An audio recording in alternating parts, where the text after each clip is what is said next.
context. Sometimes when you're reading and you come across a word that you don't know, you can use context clues to make an educated guess as to what the word means. Now when you're looking at the word you don't know, you don't want to just look right before and after the word.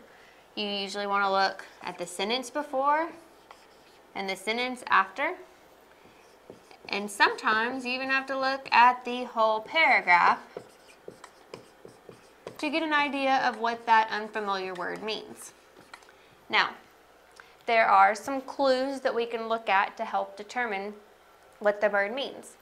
One thing you can look at is a description. Sometimes a sentence or a sentence following or before the unfamiliar word will give you a description. For instance, the green-feathered macaw.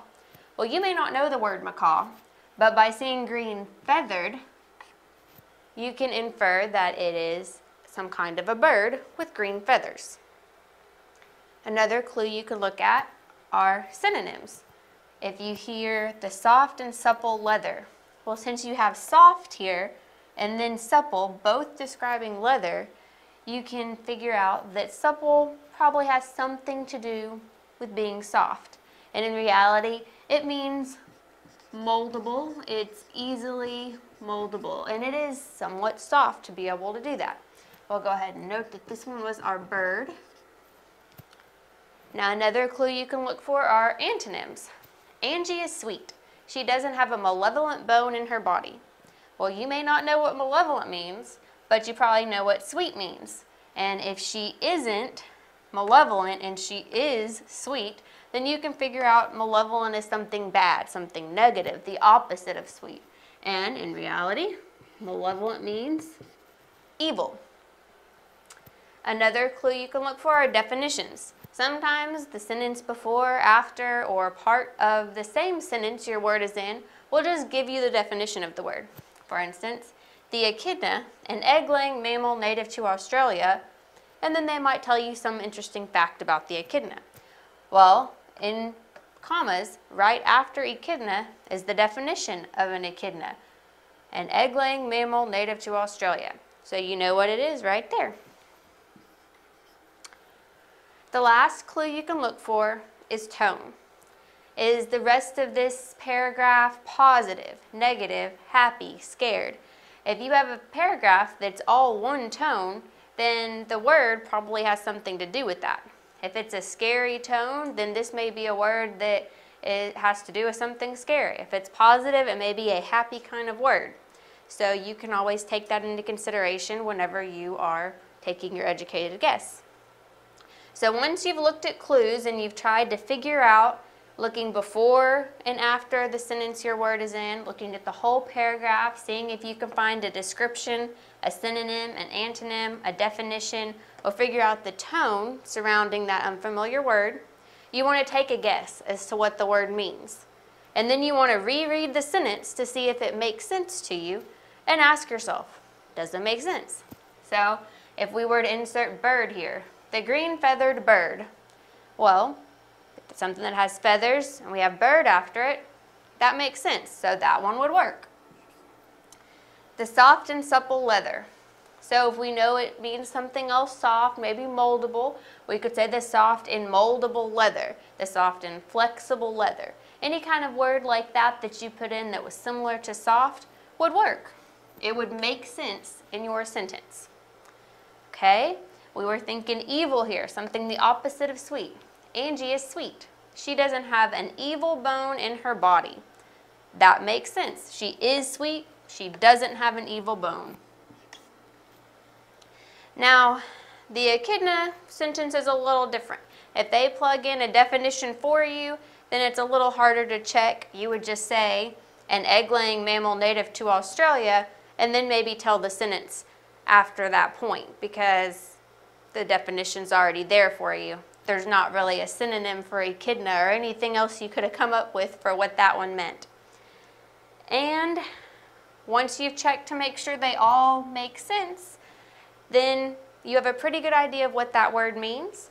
And you can see how using these context clues of looking for a description, a synonym, an antonym, a definition, or the tone of a paragraph can help you figure out that pesky unfamiliar word.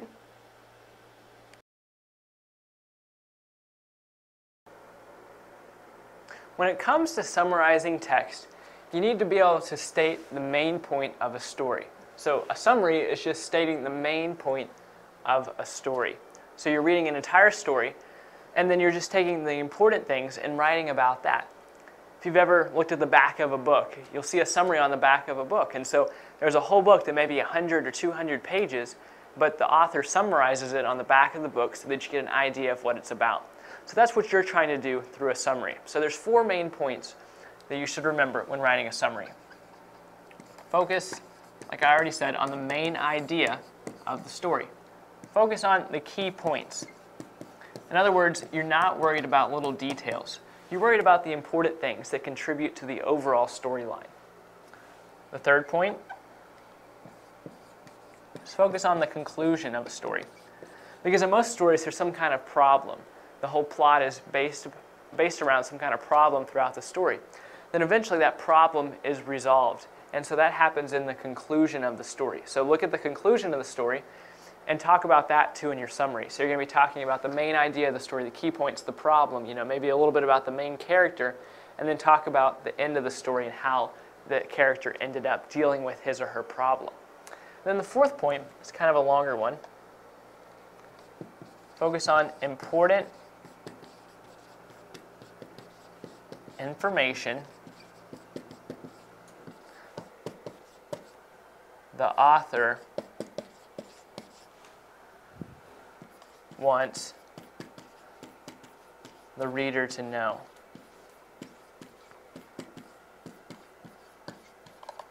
So throughout the story, you may notice certain points that the author really wants the reader to understand. And so look for that important information and conclude that in the summary as well. And so a summary is typically 1 paragraph in length. So it's not very long because it does not need to be long because you're not focusing on details, you're just focusing on the overall story. And so remember, again, you're looking for important information. And so we're not interested in details. Try not to even think about the details, just look for the main idea of the story. Now, in some cases, you might be writing a summary for a long story with multiple settings and scenes. And so a summary may be a few paragraphs in length, and these paragraphs give the main points of each major part of the story. And so the summary of a long story always includes a conclusion to wrap up the story as an entirety. So like I said, the summary is usually going to be 1 paragraph, but if it's a really long story that has lots of different settings, lots of different scenes, lots of different problems throughout the plot, you may need to write a paragraph for each main point or major part of the story. And then for that summary, you're going to write a few paragraphs, and then you're going to write a conclusion that's going to kind of summarize that whole story. And so only make a summary longer than 1 paragraph if you feel like you cannot include all the important information in 1 paragraph. So again, a summary states the main point of a story.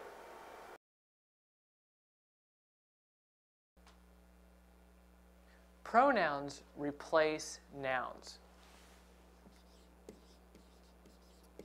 This sentence says, Dad is at his office. We could also say, he is at his office. These 2 sentences have the same meaning because he replaces dad, but they're both talking about the same person. Now, when dealing with pronouns, you have something called an antecedent.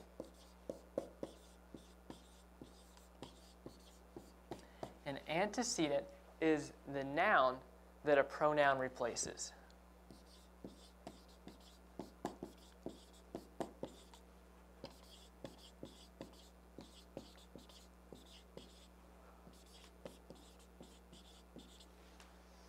So here, dad is the antecedent, because later we have this pronoun he, which replaces dad. Now there are many pronouns, so I'm going to go ahead and list most of those. I, you, he, she, it, we, they, me, you, him, her, it, us, them, my, your, his, her, its, our, their, mine, yours, his, hers, ours, theirs, myself, herself, ourselves, and himself. So those are a list of pronouns that you're probably pretty familiar with. So notice here, his is also a pronoun. So dad is the antecedent for both his and he. Now, why do we use antecedents? Why don't we just always use that noun? Well, take a look at this example. Tom plays soccer. Tom is very athletic. It's kind of redundant or annoying to say Tom every time. So instead, we can replace Tom, which is now an antecedent, for he. Tom plays soccer. He is very athletic. Because we just mentioned Tom, we know who he is talking about. Now, again, you always need an antecedent, because if we said he plays soccer, he is very athletic, we don't know who he is. So you need an antecedent. You need that noun first, and then from there, you can use pronouns. Now, as soon as you talk about someone else, as soon as you use a new noun, you need to use that noun again before you use a pronoun. So we could say,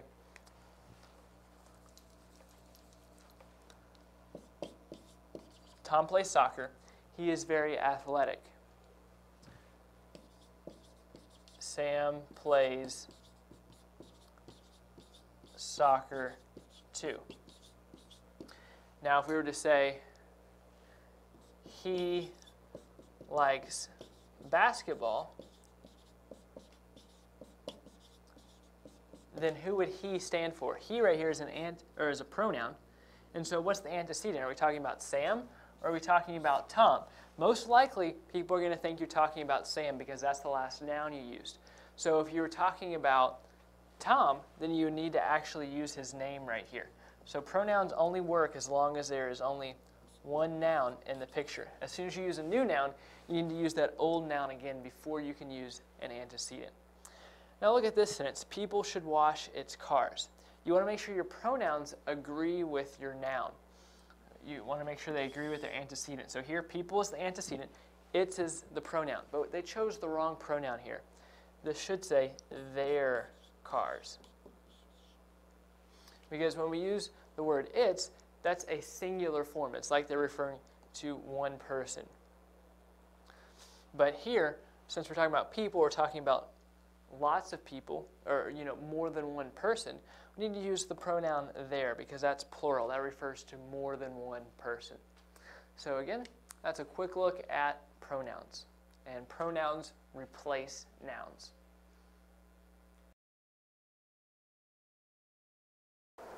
A comma is there for the purpose of breaking the flow of text. So basically, we could define the job of commas as to break the flow of text.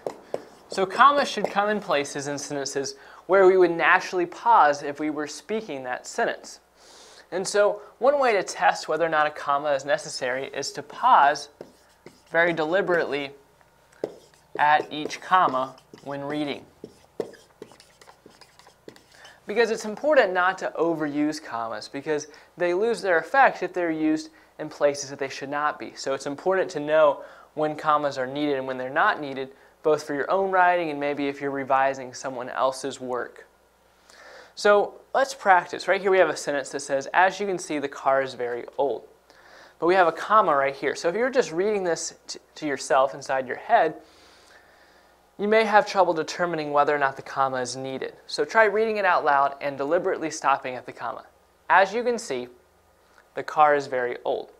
Well, that makes sense because if you were speaking this, you would be explaining to someone and you would say, as you can see, the car is very old. So the comma there is needed.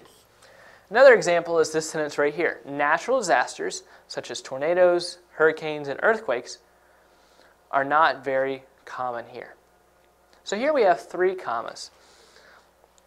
We actually have 4 commas. And so 2 of these commas are there for the purpose of setting off this phrase, and the other 2 commas are there because we're making a list. So first, let's take a look at the phrase. Natural disasters, such as tornadoes, hurricanes, and earthquakes, are not very common here. So really, we could omit everything in between these 2 commas and just say natural disasters are not very common here. So that's why we're using commas here, because we could set this off. But if you were speaking this, you would say natural disasters, such as tornadoes, hurricanes, and earthquakes, are not very common here. So both of those commas are needed. Now, when you're reading the list, such as tornadoes, hurricanes, and earthquakes, you don't really need to pause in between each item in the list. But here the commas aren't here as much to break the flow of text. In this case, they're just distinguishing between the different items in the list. So this is kind of an exception of when you wouldn't follow the rules of commas are only there to break the flow of text.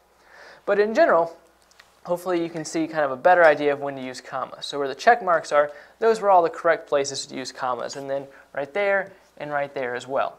You just want to make sure that you use commas when you need them, and if in doubt, then generally leave the comma. But many times you want to leave out commas when you can because they slow down your writing, because someone feels like they need to mentally pause. If they're speaking, they need to actually pause when reading that comma.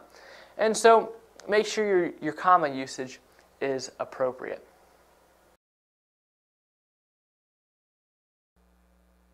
It is important to use different types of sentences. Using different types of sentences adds variety to your writing. So by using different types of sentences, you make your writing more interesting. It's more appealing to the reader. So there's three types of sentences. There's the simple sentence, complex sentence, and the compound sentence. So you want to try to use all types of sentences in your writing. So a simple sentence is just a subject and a verb. This is what we'd call one independent clause. Hannah ran through the meadow. So we have the subject here, and we have the verb ran. And so that's all that's here. It's just a complete thought. It's enough to be a sentence, but it's not anything more. Then we have a complex sentence, which is an independent and a dependent clause. So I call this an independent clause because it can stand alone. It has a subject and a verb, so it's a sentence. It doesn't need anything else to make it more of a sentence. And so this says, instead of watching a movie, he read a book. So here we have a subject, he, and a verb, read. Now, he read a book could be a sentence alone. So that's the independent clause. The dependent clause is instead of watching a movie. Because instead of watching a movie isn't a sentence. I couldn't just come up to you and say, instead of watching a movie, you'd be thinking, okay, instead of watching a movie, what are you going to do? So this is the dependent clause. So together, the independent clause and the dependent clause form a complex sentence. And then we have a compound sentence, which is two independent clauses. So here we have the sentence, we ate burgers. So we have the subject, we, and the verb ate. And then we ate burgers, or then we ate dessert. So we have we as the subject and ate as the verb again. But these are two sentences. These are two independent clauses, because both of these clauses could be sentences by themselves. I could come up to you and say, we ate burgers, and that would be a complete thought. Or I could say, then we ate dessert. That would be a complete thought. So by joining these two together, we're forming one sentence, but we're forming one sentence out of what could be two sentences. So that's two independent clauses, which makes a compound sentence. So when you use all of these, it gives your writing variety. It makes your writing more interesting. And also, by using different types of sentences, it makes your sentence length differ as well. So generally, your simple sentences are going to be kind of short, and sometimes your complex or compound sentences will be pretty long. And so by having different lengths to your sentences, it makes your writing more interesting.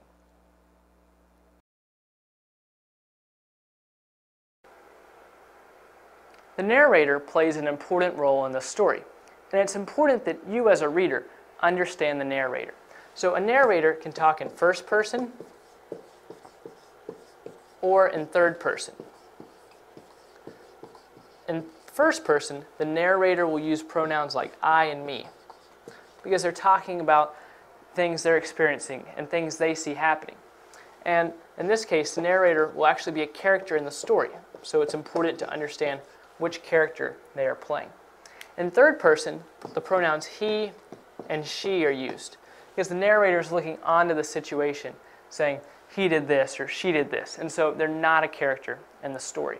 So that's one thing you need to understand about the narrator. The second thing is how much does the narrator know? And you may be wondering why this is important. But some narrators are going to know what all the characters' thoughts are, and some narrators do not know that. And some narrators will be able to explain to the reader what's going on and their thoughts about it, and some narrators will just let the plot speak for itself. So how much the narrator knows influences how much the reader will know, because however much the narrator knows, they will then tell the reader that. So it's important to understand how much the narrator actually knows.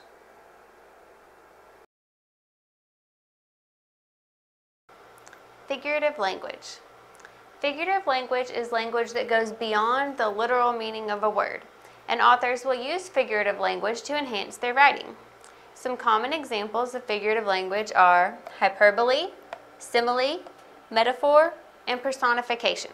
So we'll discuss each of those, and I'll give you some examples for each. Hyperbole is exaggeration. People will say something and you aren't meant to take it literally. You're meant to know it's an exaggeration, but it's there just to emphasize how strongly the author is trying to convey something. For instance, I've told you 1,000,000 times. I bet some of you have probably heard that one. And 1,000,000 times, really? Probably you haven't heard whatever your parent or teacher has said they've told you 1,000,000 times. It's an exaggeration. It's hyperbole. It's meant to emphasize that they've already told you this a lot more times before now. Another example would be, I had a ton of homework. You did not literally go home with 2,000 pounds of homework, but you're telling people I had a lot of homework. It was way more than the normal amount. It was a ton. It was that much homework. So that's what hyperbole is, exaggeration. Next we've got simile, which is comparing two things using like or as. And this is very important. You have to use those words like or as, or it's not going to be a simile anymore. So, the child howled like a coyote. We see our word like. You're comparing two things in this sentence. The child howled like a coyote compares the child to a coyote using the word like. This example is letting you know that the child is loud. Its crying sounds like a howl, much like a coyote. So this figurative language is used to bring a coyote to mind to help you picture and hear in your mind how this child is screaming or crying. Next, let's look at this example. She ran as fast as lightning. Well, that's going to compare two things here, and we see the word as. So what is being compared in this sentence? She ran as fast as lightning. And usually when you have one as, you've got two. So it's comparing she, or a girl, to lightning. And that is being done by using the word as. So when you're comparing a girl to lightning, you're saying she's that fast. It went so fast you barely got to see her before she got past you or got to the finish line.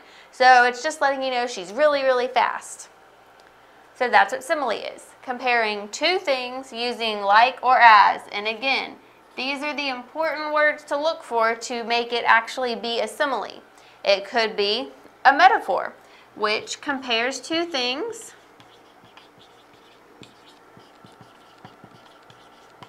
without using like or as.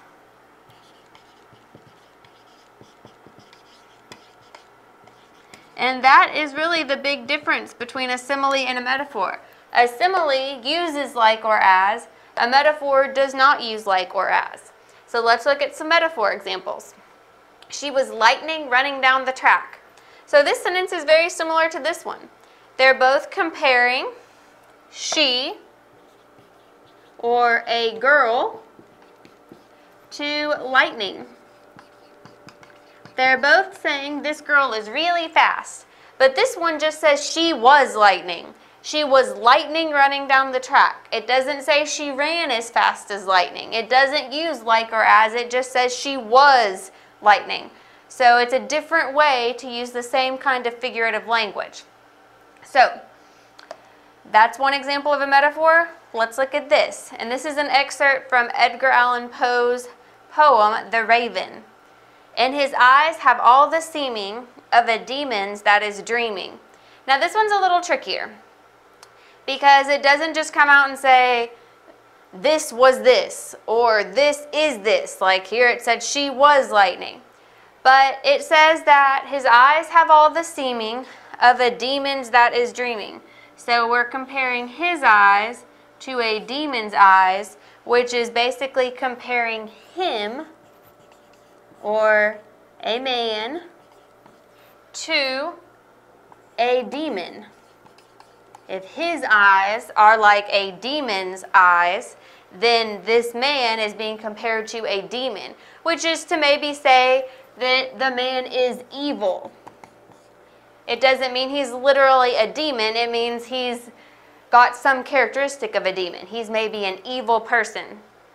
So in poetry, your figurative language may not always pop out at you if it's a metaphor. A simile is pretty easy to spot because you'll see like or as. But a metaphor might be a little trickier. So just look for what two things are being compared in that sentence or that phrase of a poem.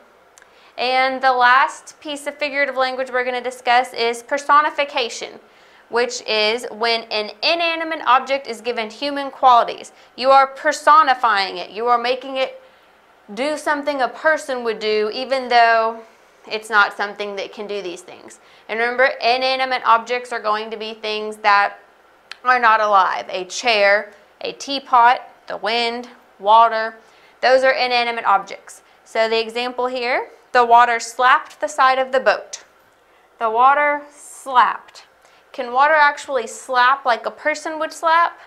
No, but it makes you think of the action of slapping and the sound you might hear with the slap whenever you picture this water slapping the side of the boat. And that's why they're using this particular word and personifying the water. Depending on what the story is about where this sentence appears, it could be that the water is being made as like an evil character. If someone drowns in this story, then the water would be seen as an enemy, and so it slapping the side of the boat would give it that negative feeling. Another example, the teapot shrieked.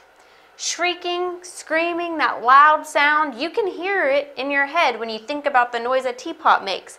But a teapot isn't actually shrieking like a person would. It's simply making that noise because the air is hot enough that it's trying to get out now. Or the wind howled. Wind can't howl like a wolf would howl, but wind makes that same kind of sound sometimes, and so the author is trying to put that sound of howling in your mind when they're describing the wind. So figurative language can be a lot of different things. Hyperbole, where you're exaggerating. Simile, where you're comparing two things using like or as. Very important markers for a simile. Metaphor, where you're comparing two things without using like or as. And personification, when an object is given human qualities, whenever it's personified. And all of these techniques are used so that the words will go beyond the literal meaning of them and give you a deeper understanding of the poem or the work that you're reading. The author is trying to go beyond the words and make you really think about their meaning and put certain connotations in your head whenever you're reading. Inference. Inferences are conclusions that a reader makes using clues in the text. So an author may not explicitly say something, but they leave little hints behind, and you have to connect the dots to form a conclusion. And inference is different than making a guess because it is based on evidence. So you read, you pick up on those clues or hints that the author leaves behind, and you put them all together to form your inference. So let's look at a couple of examples. Charlotte's toddler is in bed asleep upstairs. She hears a loud thump and then loud crying. So, knowing that the toddler is in bed asleep and then hearing a thump and crying, you can infer, or Charlotte can infer when she's at home,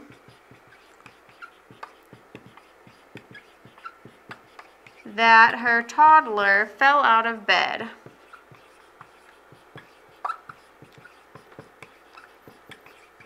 Now, our example doesn't say the toddler fell out of bed, and it doesn't say Charlotte ran upstairs and found her child on the floor, But because you know the kid was in a bed sleeping, and then you hear a thump, probably against the floor, and then crying because the kid is hurt or scared from waking up in the middle of the night on the floor unexpectedly, Charlotte can infer that her toddler fell out of bed, or the reader can infer that that's what happened whenever they're trying to process the story and figure out what the author was trying to tell them with these clues.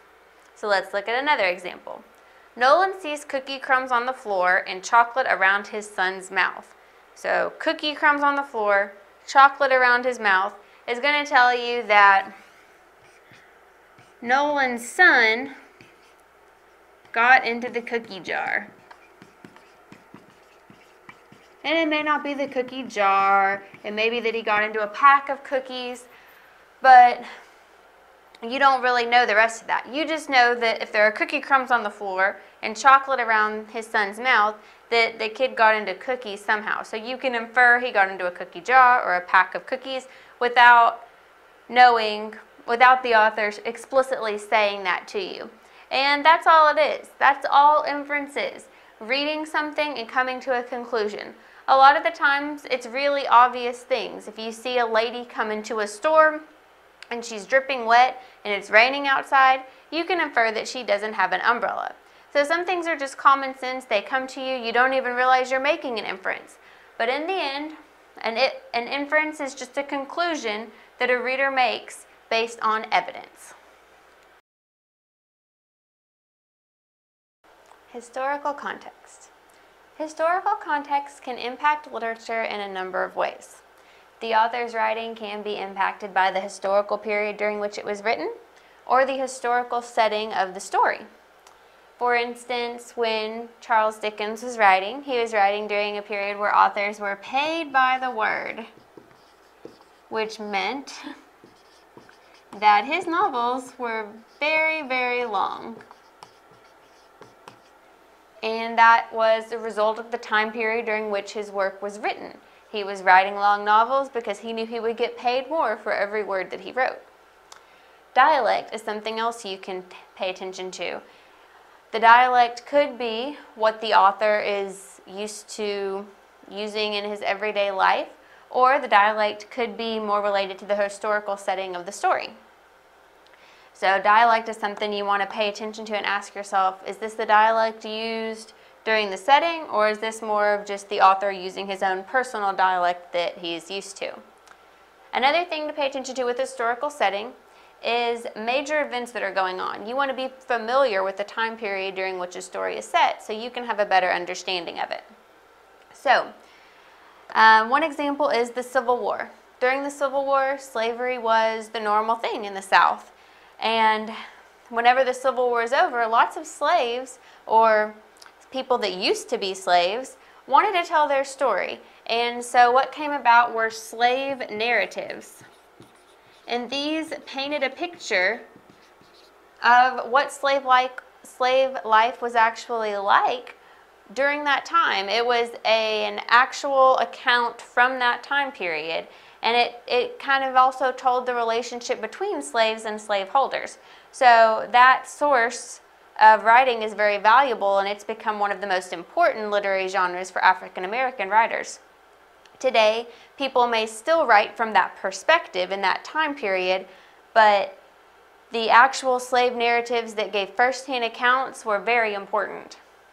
Another thing to pay attention to with Civil War writing, slave narratives, anything from that time period are the themes. A lot of times you'll see themes of power, race, inequality. Because when slavery ended, it was because people were saying, your skin color doesn't make you more or less of a person or a better or worse person. Everyone's equal. And while equal rights didn't come about till later, it started that theme of equality around the Civil War time. Another major event that's common is World War II. There are countless novels based around World War II events, whether it's based in Nazi Germany, whether it's based in America, as people are dealing with what was going on here. But one of the biggest things that you'll see is the topic of genocide, destroying a whole race. So your Jewish Nazi relations, you're going to see a lot of. Anne Frank, very, very popular book, one that most people are going to know about, was based on this. And if you know the World War II era, then you know what to expect when you're reading. You know that the Nazis are trying to take over most of Europe. You know that the Jews are being persecuted, and you've already got that bit of background knowledge before you even read the rest of the book. And with World War II novels, you're again going to see themes of race, power, and democracy, because in the end, people were going to say that having a government where some totalitarian dictator took over everything wasn't the best way to be. And you're going to see people highlighting the pros of democracy. So whenever you're reading, really pay attention to the historical context of the story, because the historical period during which it was written is always going to have an impact, and the historical setting is going to be very important for you to understand, so that you can understand why the author gave the character certain motivations and why the author carried out the plot as they did.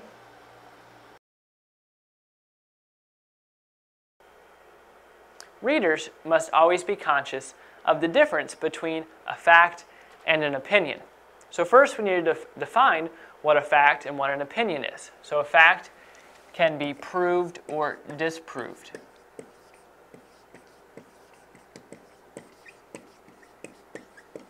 In other words, a fact can be subjected to analysis. However, an opinion cannot be subjected to an analysis. An opinion may not be alterable by research, because an opinion is just the author's personal feelings.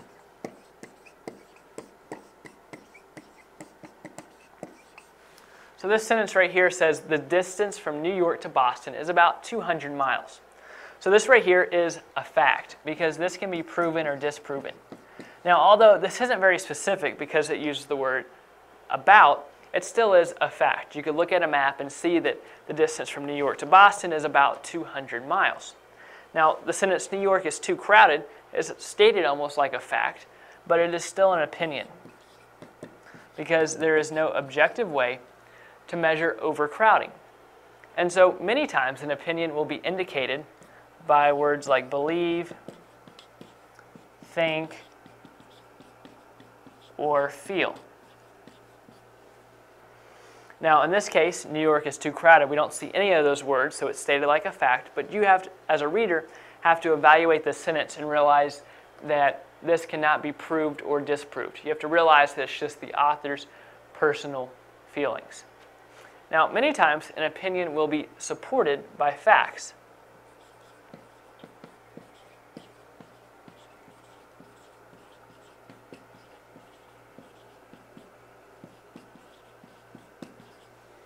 So an example would be if the author gives the population density of New York as a reason for why it is overcrowded. And now an opinion supported by facts tends to be more convincing.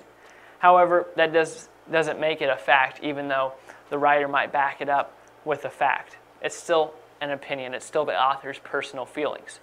Now, like I said, an opinion supported by a fact tends to be more convincing. But when authors support their opinions with other opinions, the reader is unlikely to be moved.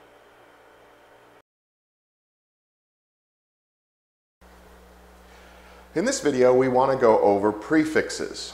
Prefixes are short little sections of words that come before the root of a word and help you understand what the word means. They add an extra nuance to the word. And why prefixes and suffixes, for that matter, are important, prefixes coming before the root of the word, suffixes, short little endings after the word, is that if you know your basic prefixes and suffixes, they help you determine the meaning of a word. And they're important clues, especially if you're taking a standardized test where they say we want you to find the word with the opposite meaning. Sometimes just knowing the prefix can give you enough of a clue, even if you don't know what the root means, to find the opposite. We've got a few examples on the board and we want to go through those briefly just to show you the importance of prefixes, how they can help you in your test-taking strategies, and how they can help you understand the meanings of words. So prefixes give clues as to a word's meaning. Knowing them can help you find the word with the opposite meaning on a test. So words like prefixes like pre. Here we think pre-operative, pre-op. That means before the operation. Or prescient.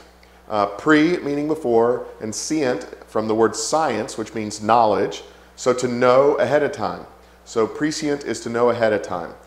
Pre-game show, the part that comes before the game. So pre means before. The opposite of pre is post.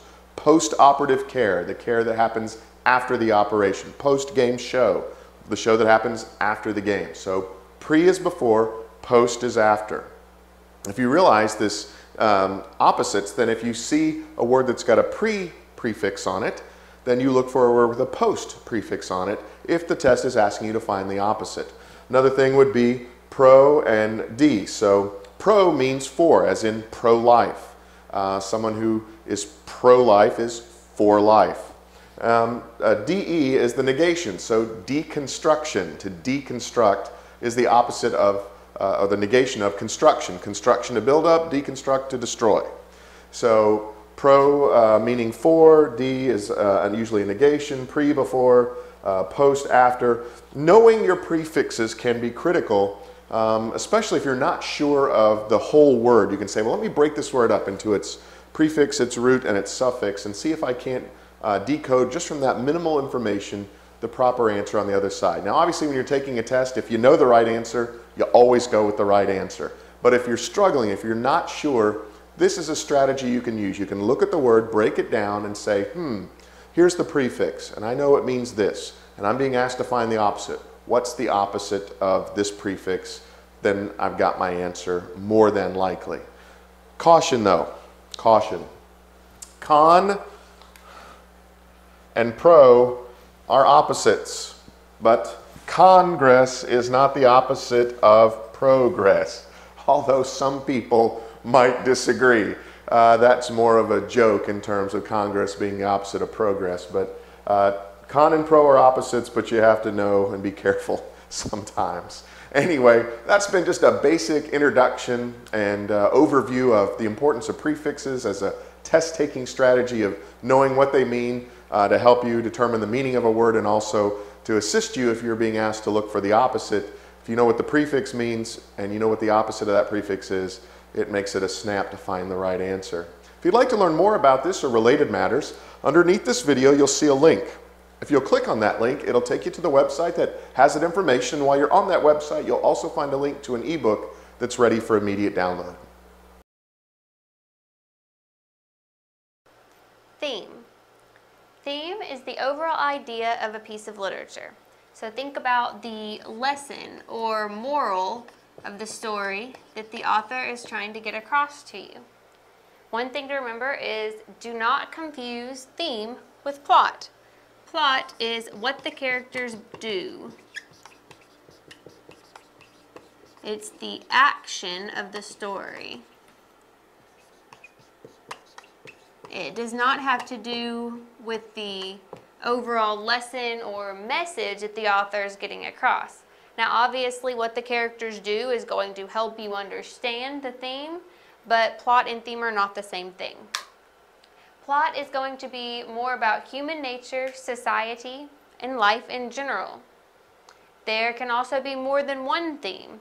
The author may have one overall message, but there may be a few messages in there, or you may be able to find more than one theme besides the main controlling theme of the story.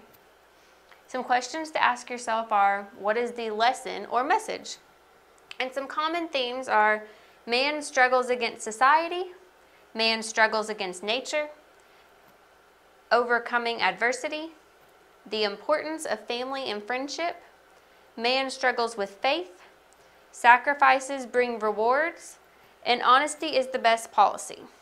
So for all of these, I want us to look at the story of the tortoise and the hare from Aesop's Fables.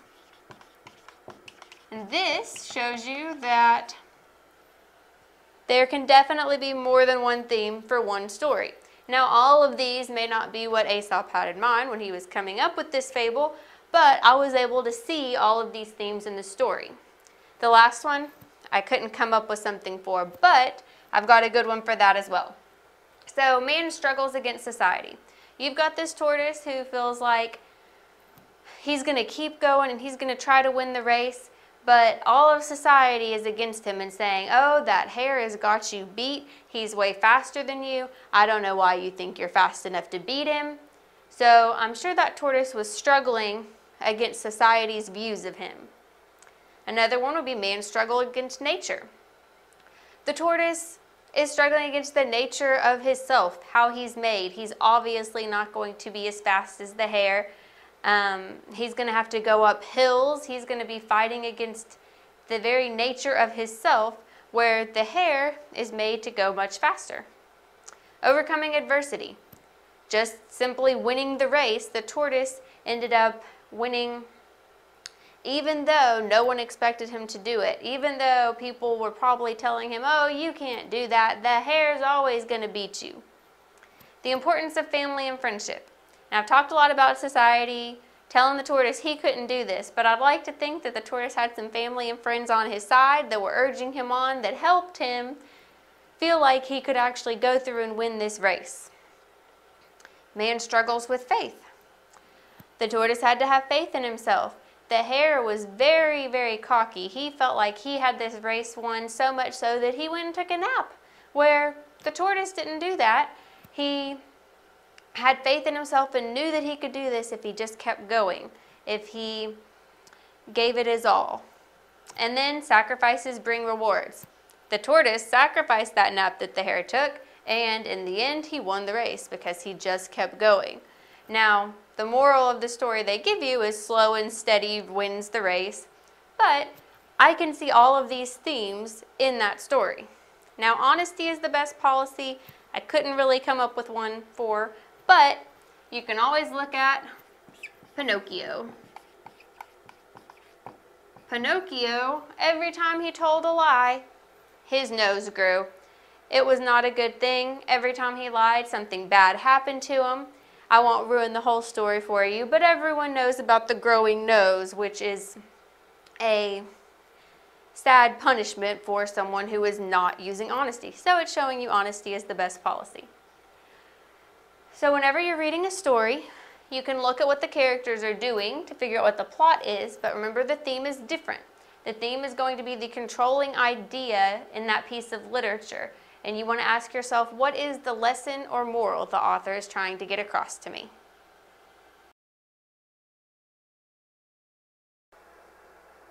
Characters are an essential part of every story. So characters can be classified into two main categories, flat and round. The terms flat and round pertain to how much the character changes throughout the story. So flat characters have little change in personality throughout the story, or many times no change in personality. They're very predictable. They're always the same. And because they're predictable, they can be considered not very interesting. So that's why they play small roles in the story. The main characters of a story are never going to be flat characters. Instead, they're going to be round characters, because round characters incur lots of change throughout the course of a story. So they play the main roles. So flat characters and round characters both contribute a lot to a story. Obviously, round characters are needed to play the main roles because they're going to be developing and changing a lot, and that's what moves the plot along. The plot is moved along by changes in characters' personalities. Flat characters are also needed, however, because they play the smaller roles in the story, the supporting roles that make the main characters very interesting. So when we're talking about round characters, you probably heard me use the word development. And that's what authors try to do with round characters. They try to develop the characters, and it's the development of the characters that moves the plot along. If the characters stay the same, throughout the entire story, then the plot's not very interesting because the plot's not going to progress very much. So round characters are essential to moving the plot along. But the important thing to take away from this, if you remember one thing, is that characters can be split up into flat characters and round characters. flat characters having the same personality and round characters changing in personality throughout the story. Point of view. The point of view is the perspective from which a story is told, and the narrator is the person who tells the story. So when we're looking for point of view, we're looking to see if we have a first-person narrator or a third-person narrator that's telling us the story. In first person, your narrator is going to be your main character, and they're going to be saying I, me, we. These are the pronouns you're going to see associated with a first-person narrator. If it's the main character, you're only going to get to know what the main character knows. You're only going to get to read about what that main character does or what he does with someone else. But you won't know about anything that doesn't happen involving the main character, because this is written from a first-person point of view and you're only going to hear from this viewpoint. Third person is the most common point of view. And you're going to see pronouns like he, she, and they. The narrator is going to talk about other characters, but the narrator is not one of the characters. And third person omniscient is very common as well. Omniscient means all-knowing. So a third person omniscient narrator is going to be one who describes all other characters. So at once. So this narrator is going to be able to tell you what every other character in the story is thinking, what every other character in the story is doing. Now they may not actually do it all in the same passage. Sometimes they split it into chapters. So one chapter is written to where the author is telling you everything that Johnny does. One chapter is split to tell you everything that Susie does. So you find out everyone's point of view, but possibly at different times. But the author is able to do all that without actually being a part of the story. So whenever you're looking for who your narrator is, the pronouns are the important thing to look at. Let's look at this passage. John walked to school every day. He and his friends were often cold and tired by the time they arrived. They were allowed to warm up by the stove before sitting in their seats. In this passage, let's look at the pronouns to help determine the point of view. And your pronouns are going to be words that take the place of nouns, such as I, me, we, he, she, they, it, you. But these are going to be the ones that are really going to set you off as markers to let you know if it's a first person or third person narrator that you're listening to. So looking through this, we have he and his friends. By the time they arrived, they were allowed to warm up by the stove before sitting in their seats. And it started with John. So the narrator is using he and they and someone's name. Now, first person could use someone's name, and that's why it's important to look at the pronouns.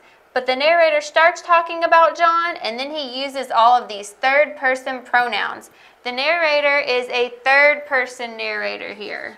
Oh, let's write it out. Third person.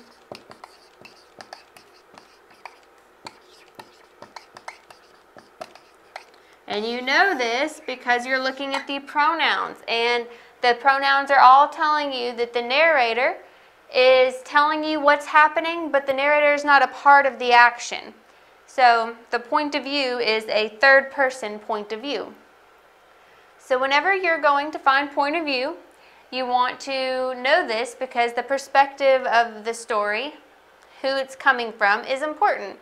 If it's coming from a certain character or if it's coming from a first person or a third person point of view, then you're going to have a different plot or have information, more intimate information in first person and a greater variety of information with third person. So it's always important to determine your point of view whenever you are reading a story.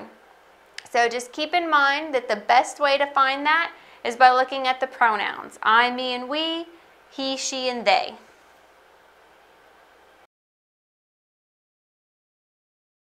Recursive writing process. The writer is constantly improving his or her work. While you're writing, you are going to constantly be trying to make that paper better that you're writing. The normal steps in the writing process are pre-writing, then writing or drafting, then editing, then proofreading, and finally presenting. Now, you may not read your paper aloud, but when you present it to someone else to read, then that is the presentation stage. So in pre-writing, you're going to be doing all of your outlining, you're going to list any ideas you have, you're going to get as much information down as you can. Then in writing, you're going to be actually writing out complete sentences in paragraph form so that you can kind of decide how you want to arrange your paper. In editing, you can move paragraphs around if you felt like maybe your third paragraph should move to the first paragraph. However you wanted to do that, any sentences that you thought, oh, I could add some more to this, I could put more information here, I could take this out and put it in a different paragraph, any kind of revisions like that are in editing. In proofreading, you're looking for correct spelling, correct grammar, making sure that your sentences are punctuated correctly, you don't have any run-ons or fragments. And then presenting, again, is either saying, okay, I'm ready for you to read this, or reading it aloud, or if you wrote a play, having them act it out, or if you were writing a screenplay for a movie, having someone read that out. So the presentation stage is basically just saying, okay, what I wrote is complete, I'm ready for someone else to experience it. However, authors do not follow these steps exactly, because writing is a complex activity. When you are writing, you may be in the writing stage, writing out those paragraphs, writing complete sentences, getting everything organized the way you want, and you may catch a spelling mistake. But spelling mistakes are supposed to be caught and corrected in the proofreading stage. Now, why would you wait to correct the spelling mistake until later? If you catch it now, fix it now. And it's okay that you're doing it out of order. You will go through all of these stages during your writing process to make sure that you catch any problems that you've missed. But if you happen to see something you want to fix and you're in the writing stage, or you see a spelling mistake and you're in the editing stage, that's okay. Or if you're already back here in proofreading and you say, the more I read this, I really think that I should move paragraph 3 up to paragraph 2 and 2 down to 3. I really think they'd be better if I reversed the order. You can still do that even though you're not in the editing stage anymore. That's fine. If you're in pre-writing and you're already writing sentences, that's fine too. Writing is complex and everyone's not going to go in the normal order of steps whenever they're writing. Now, you do want to make sure that you go through each step because you don't want to miss something in your paper and present something that isn't 100% ready to be presented. So this is the recursive writing process. Recursive writing means generally following those normal steps, but improving the piece constantly. So the main goal is to improve your writing to make it the best that it can be. So you're going to be generally following the normal steps up here, but improving the piece constantly no matter what stage you are on. So if you are on writing and you need to do some proofreading, or if you're on proofreading and need to do some editing, it's okay to move around between the stages because writing is a complex activity. So when you're writing, don't think that you have to go in this order and you can't correct anything out of order or revise anything if you're past the revision stage. Make sure that you're always trying to make your writing the best it can be. Drafting a thesis statement. The thesis statement expresses the main idea of a composition. It should encompass every idea, detail, and argument in that one thesis statement. It should all relate in some way to the thesis. So your thesis isn't going to list out all of your arguments and details that you're going to have in your composition, but it should relate in some way to all of them. A thesis can be kind of tricky because you want it to be general enough to encompass everything that's going to be in your paper, but specific enough that the reader knows what your main idea is. It should be a short declarative statement, but it should not be vague. It needs to be specific. It can't just be a general subjective sentence that doesn't really tell the reader what's going on. The thesis statement should suggest the content of the rest of the piece so the audience knows what to expect. And if you're too vague, the audience isn't going to know what to expect. So you have to be specific without being too specific, and general without being too general. So I'll give you a few examples so you can see how to balance these things and draft an effective thesis statement. The principal is basically a nice guy. It tells you the principal's nice, but there are lots of things you could talk about that would make the principal a nice guy. This is a pretty vague statement, so let's improve upon that. Let's get more specific and give the reader more of an idea of what the content of your piece is going to be. The principal's policies demonstrate his care for students. So now, the reason we think he's a nice guy is because it's obvious that he cares for his students based on his policies. So we're not talking about the principal being a nice guy because he coaches Little League or he just says hi to you in the hallway. It's because he has policies at school that show that he cares about his students. So this is an effective thesis statement. This is a good one. This one is too vague. We had to get more specific. So let's look at another example. Dogs are good pets. Well, not everyone's going to think that, but at least if you give them more information, they may see your side of things. Saying dogs are good pets is still really vague. You need to get more specific. Why do you think they're good pets? But don't get too specific because you want your main idea to be in your thesis statement, but you don't want all the supporting details to be there. You want to save those for the body of your paper. So let's look at this this is an effective thesis statement example, changing dogs are good pets, which is still too vague, to something more effective. Because of its sense of loyalty, its ability to be trained, and its good companionship, a dog is the perfect pet for me. Now, this thesis does actually tell you what your main subtopics are probably going to be. You'll probably have a body paragraph talking about a dog's sense of loyalty, another one about how easy they are to train, and another one about how they are good companions. This kind of thesis statement is also okay because it gets specific, but not too specific. It tells what your subtopics are going to be, what your supporting overall ideas are going to be, but it doesn't get into every detail and argument that you're going to present in your composition. So this would be another good example. So one of the main things to remember when writing your thesis statement is to include the main idea of your paper, let the reader understand what they should expect from the rest of your paper, but don't be too vague or too specific. Try to focus on a short declarative statement that tells the overall idea of your paper without giving it all away.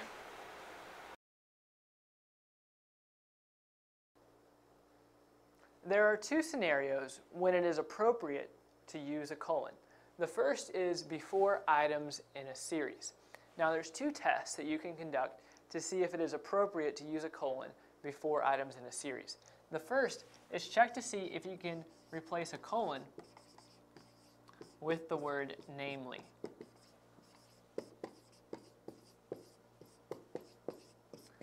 The second test is to make sure that there is a complete sentence before the colon, or an independent clause.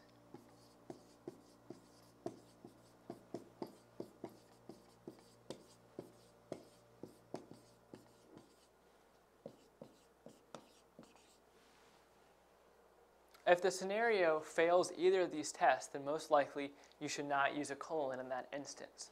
So this example sentence says, I enjoy playing many sports, basketball, volleyball, and baseball. So notice there's a colon before the items in a series. So let's see if we can replace the colon with the word namely. I enjoy playing many sports, namely basketball, volleyball, and baseball. That makes sense. That sounds grammatically correct, so it passes that test. And then we need to make sure all these words before the colon make up an independent clause. And an independent clause is just a group of words that can stand alone. I enjoy playing many sports. That can stand alone. That could be a sentence by itself. So it passes both of those tests, so we know that it's appropriate to use a colon here. Generally, if it passes one of these tests, then it's going to pass the other as well. The second example says, be sure to bring a pencil, paper, and a calculator. Now, should we use a colon here? Because we have items in a list, so we could put a colon right there. Now, could we replace that colon with the word namely? Be sure to bring namely a pencil, paper, and a calculator. That doesn't sound grammatically correct, so we shouldn't put a colon there. And then if you wanted to look at the second test as well, you could notice that be sure to bring is not an independent clause. So in this case, you don't need to use a colon, and the sentence is grammatically correct without one. Now, the second instance in when it's okay to use a colon is between two independent clauses. Now, this is not a very common way to use a colon, but nevertheless, it is still an appropriate way to use one. So if you have two independent clauses, you can join them with a colon. And so again, an independent clause is a group of words that can stand alone. So Caitlin can cook many desserts is a sentence, and she can make cookies, brownies, and cakes is a sentence. So they're both independent clauses that we're joining with a colon. And so this is an appropriate case in which to use one. But again, you're usually not going to see this. Usually there would just be a period here, or maybe a semicolon, or maybe a comma and some type of conjunction. So those are the two times to use a colon, with items in a series or between independent clauses. Allusion. Allusion is an uncited but recognizable reference to something else. Usually it's going to be a reference to something else in literature. Authors use allusions to make their own text richer. When an author uses an allusion, it gives their own writing the same significance or context that the allusion had. Let's look at some examples. Martin Luther King Jr. started his I Have a Dream speech by saying 50 years ago. This is a clear allusion to President Abraham Lincoln's Gettysburg Address. Lincoln started with 77 years ago. So, even though Martin Luther King Jr. wasn't saying the exact same thing, he started out with 50 years ago, which is similar enough that people knew he was alluding to President Lincoln's speech. This reminded people of the significance of the event. And in reminding people of the significance of the Gettysburg Address, it lent significance to the speech that Martin Luther King was making. Let's look at some other examples. Scrooge. If someone is alluded to as Scrooge, or there's a Scrooge reference in writing, it's going to be someone who is not very generous. They're kind of miserly. They don't like to share. And that would be something that you would have seen in A Christmas Carol, where he goes around and sees what his life would be like if he weren't there and realizes to change his ways. But Scrooge was a very miserly man who didn't want to share with people who really needed it. If you see Pinocchio, it's a reference to someone who is lying. If you see a Trojan horse, it means someone who, or something that is a trick. It looks like the real thing, but really there's a trap concealed inside. An Achilles heel is a reference to Achilles from Greek mythology, and his heel was his one weak spot. So your Achilles heel would be your weak spot, where someone could really get to you.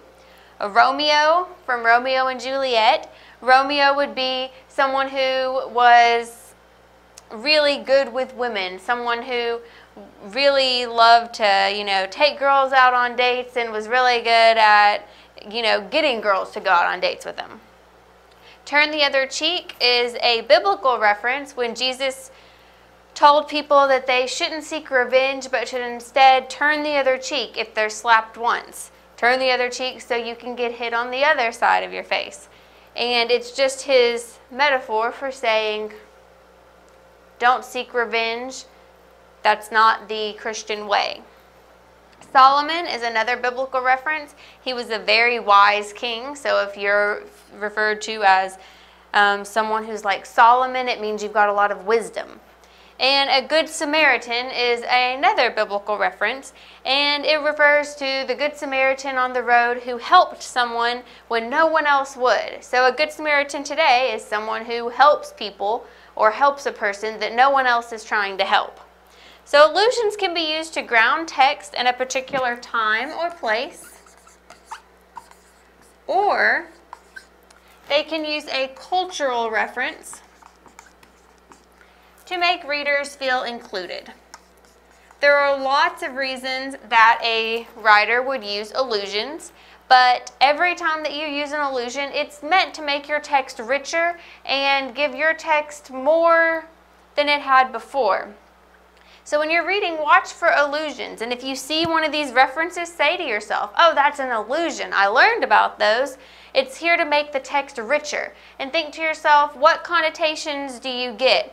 How do you feel differently reading that word in the text?